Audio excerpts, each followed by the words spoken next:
of you knew about the froth in the urine? So I guess we'll be looking in the toilet a lot now, right? It was a very, very empowering talk, and I know I learned a lot from it. By profession, I'm a pharmacist, and the pharmacist can't come out of me. So I'm asking each and every one of you, before you stop taking your medication, consult your doctor. Because we have a tendency, oh, my blood pressure is down today, I'm not taking it. Then tomorrow, I'm not taking it. And then shoots right up in the air, and then we want to double up and triple up. That cannot work. Our next presenter is our very own Mrs. Dorothy Graham Charles, and she is going to reinforce what Dr. Cox told us about eating properly, buying the correct foods, and everything. And I know she has a very exciting presentation planned for you. So without further ado, Mrs. Dorothy Graham.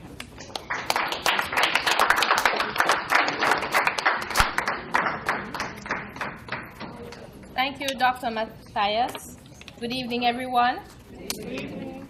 And I'd like to say thank you, Dr. Cox and Mrs. Cox and Baby Cox for coming this evening.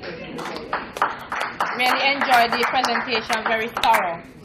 And so what I have is just to supplement what Dr. Cox presented earlier, because his presentation was a very holistic one. He not only spoke to the medical side, but he also spoke to the nutritional side as well. So I hope you took notes.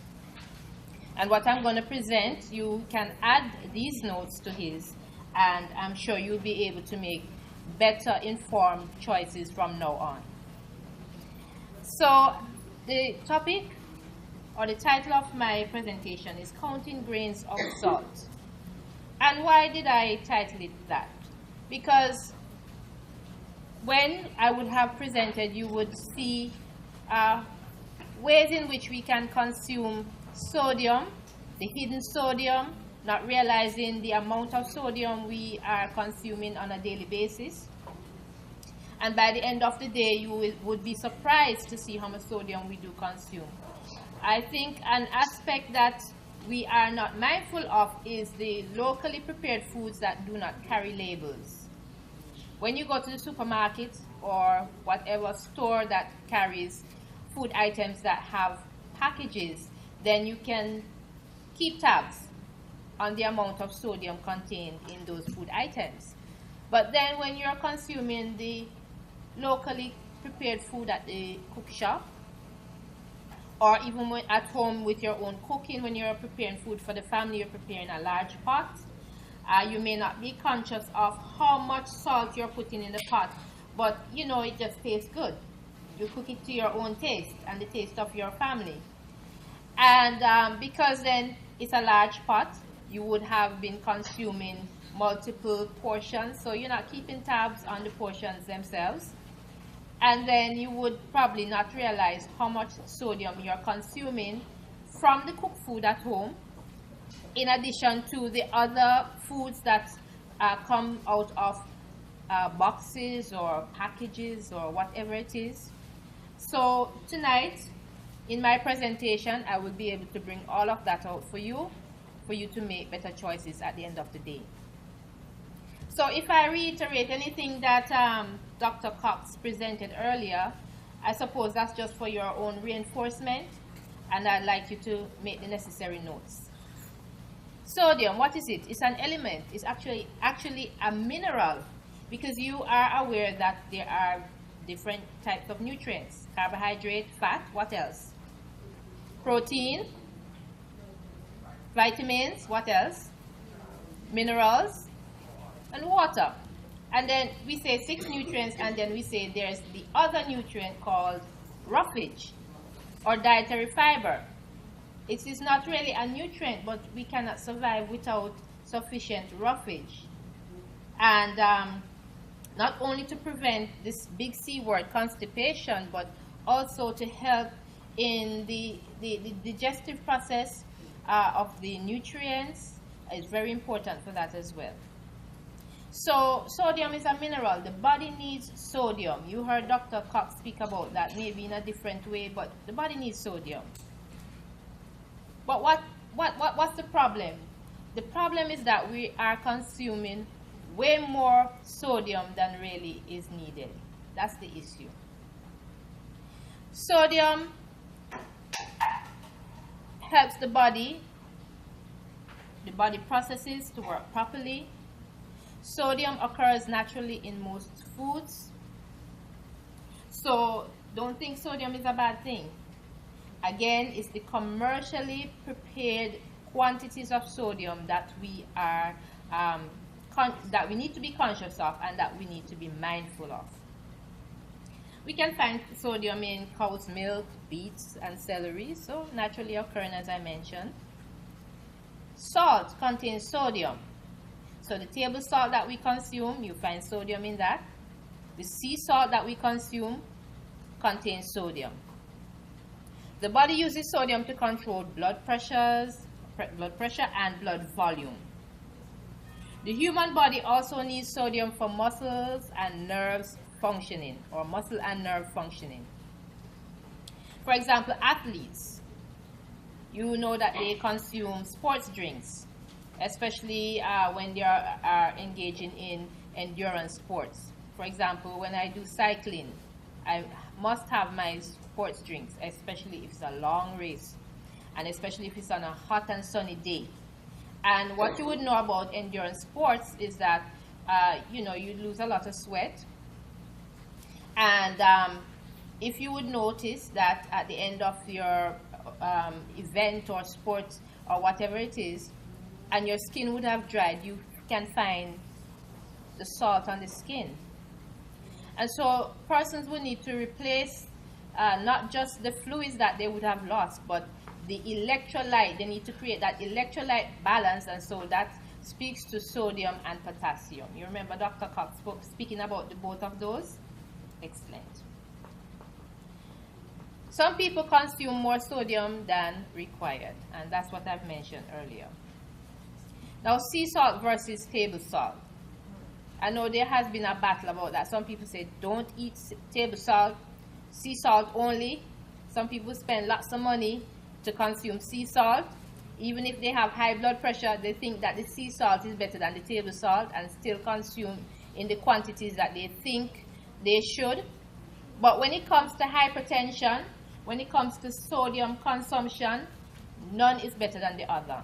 I just want to make that clear. I'm not saying that sea salt is not better than table salt or vice versa. That is not what I'm here to speak about.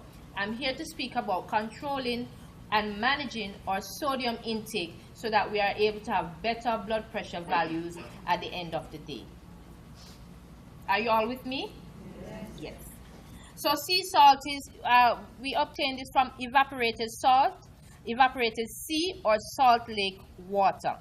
So those countries that have the big lakes, the salty lakes, they can obtain sea salt from the lakes. And I think there's a pond somewhere across somewhere, I'm not sure, McKinnon's, right?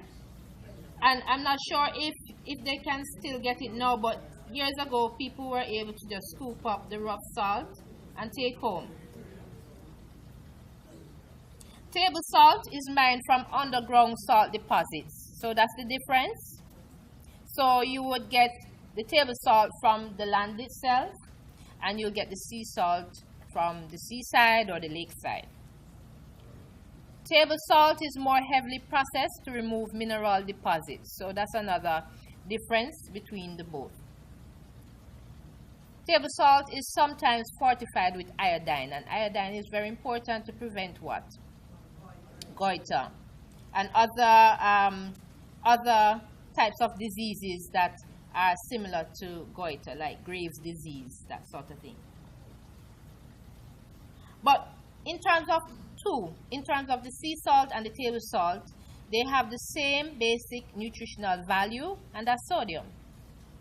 And they are comparable in the amounts of sodium by weight.